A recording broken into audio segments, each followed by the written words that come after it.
I already have a father and I'm not sad. Yes, you are. You're miserable.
guess what we're talking about today?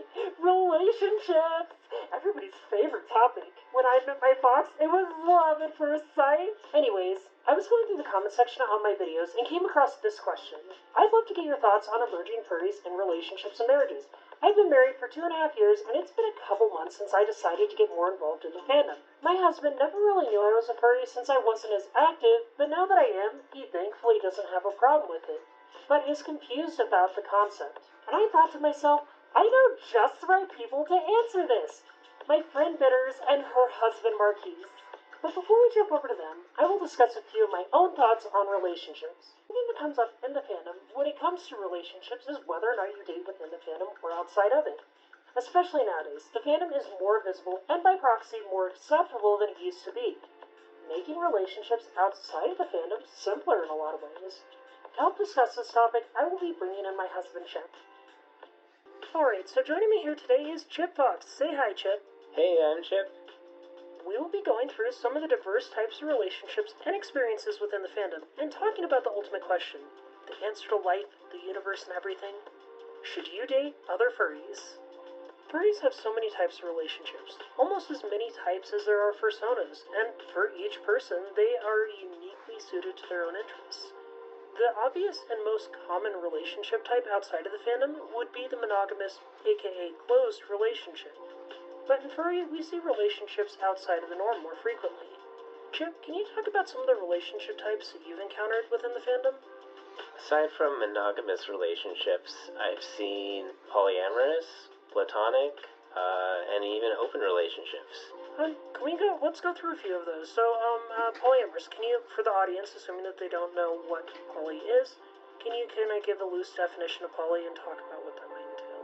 A polyamorous relationship, or poly, might involve 2 or more partners. Generally, you expect at least 3 people involved, since it's more than a monogamous one, which is assumed to be 2 people.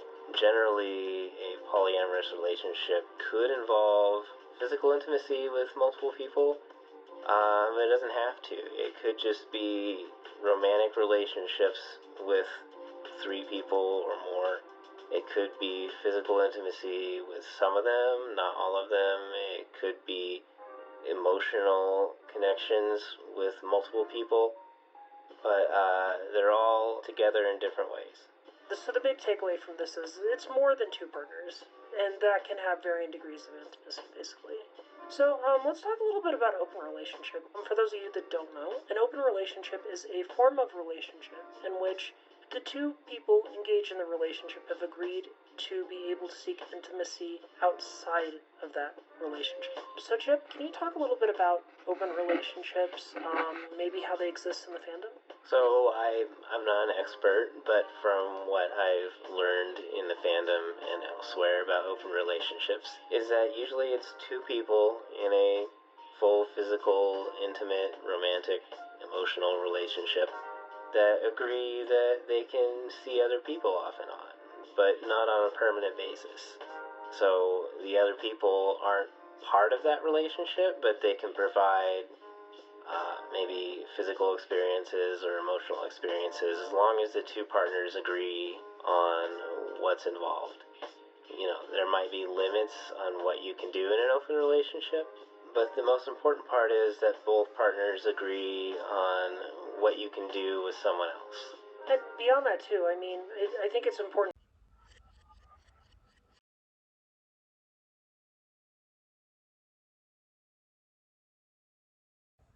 Worst episode ever.